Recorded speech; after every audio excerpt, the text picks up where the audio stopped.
በቃ ጉምር ብላችሁ ነው አርም ጠብቁ። ጉምር ብላችሁ ማዋራት የለ ራሱ። ቪዲዮ የምናየው እንግዲህ ስለ ባለትዳሮች ነው ማለት ነው።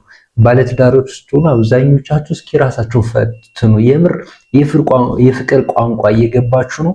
የምር የፍቅር ቦንዲንግ ገብቷችኋል? ብዙዎቻችሁ ግን እናንተ ላይ የሚታየው ነገር እንደዚህ አይደለም። ሴት ልጅ በቃ ማወቅ ያለብሽ ነገር ቢኖር ለባልሽ እንዴት አድርገሽ ማስተናገድ እንዳለብሽ፣ እንዴት አድርገሽ እንክብካቤ መስጠት እንዳለብሽ ነው።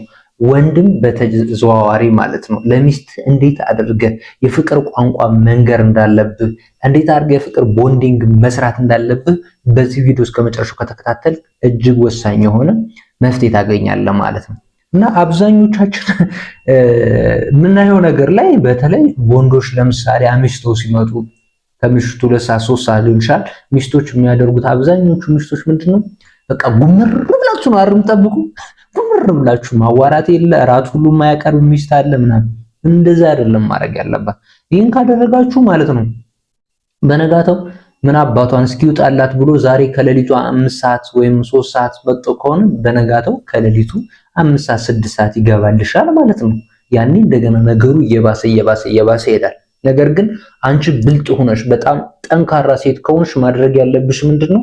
አሚስቱ ሲመጣ 2 ሰዓትም 3 ሰዓትም ብቻ እስከሚመጣበት ሰዓት ድረስ ቁጭ ብለሽ ትጠብቂዋለሽ። ቡና ማፍላት ካለብሽ ቡና አፍልተሽ ሊሆን ይችላል። የሚወዳቸውን ነገሮች ማለት ነው እሱን አድርገሽ ትጠብቂዋለሽ። እግሩን ማጠብ ካለብሽ ምታጥብ ይገባል። እራቱን በደንብ ታበይና በቃ ጠዋት ግን ስትነሽን ጤዛ ሳይረግፍ ወፍ ሳይንጫጫ ወዲያውኑ የኔ ባል ትናንትና እኮ ሚስትህ ስትመጣ ይሄ ችግር ቢፈጠርብህ፣ ሰው ቢመታ አንተ ሰው ብትመታ፣ ሰው ቢያጠፋ አንተ ብትጠፋ የኔ ህይወት በቀላሉ እኮ የሚተካ አይደለም። ህይወት እኮ በቀላሉ የሚገኝ ነገር አይደለም ውዴ፣ አንተ እኮ የመኖሪ ሚስጥር ነው ብለሽ የፍቅር ቋንቋ ንገሪው። አሃ እውነቷን እኮ ነው ብሎ ያስተካክላል ማለት ነው።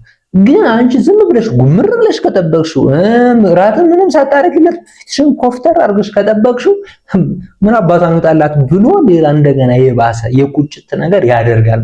ወንድ ልጅ ደግሞ ተላላ ነው። ይህን ነገር በደንብ የፍቅር ቋንቋ ካሳየሽው በቀላሉ ይስተካከላል ማለት ነው። ይህንን ሲስተም ነው መረዳት ያለብሽ። ወንዶችን በተዘዋዋሪ ሚስቶቻችሁ በደንብ የሚታገዙበት ጊዜ አለ። በተለይ ደግሞ በእርግዝና ሰዓትና በወሊድና በድህረ ወሊድ ጊዜ ማለት ነው። ለምሳሌ ሚስት በምታረግዝበት ጊዜ መንከባከብ አለብህ፣ እግሯን ማጠብ አለብህ። የፍቅር ቦንዲንግ ይጨምራል ማለት ነው። የፍቅር ቋንቋ ማለት በነገራችን ላይ ማውራት ብቻ አይደለም፣ በተግባር ማሳየት። እግሯን ማጠብ አለብህ፣ ሻወር ስቶስ እንትን ማለት አለብህ፣ ምግቦችን እየሰራ ማብላት አለብህ፣ ማጉረስ አለብህ፣ ገንፎ ሞቅ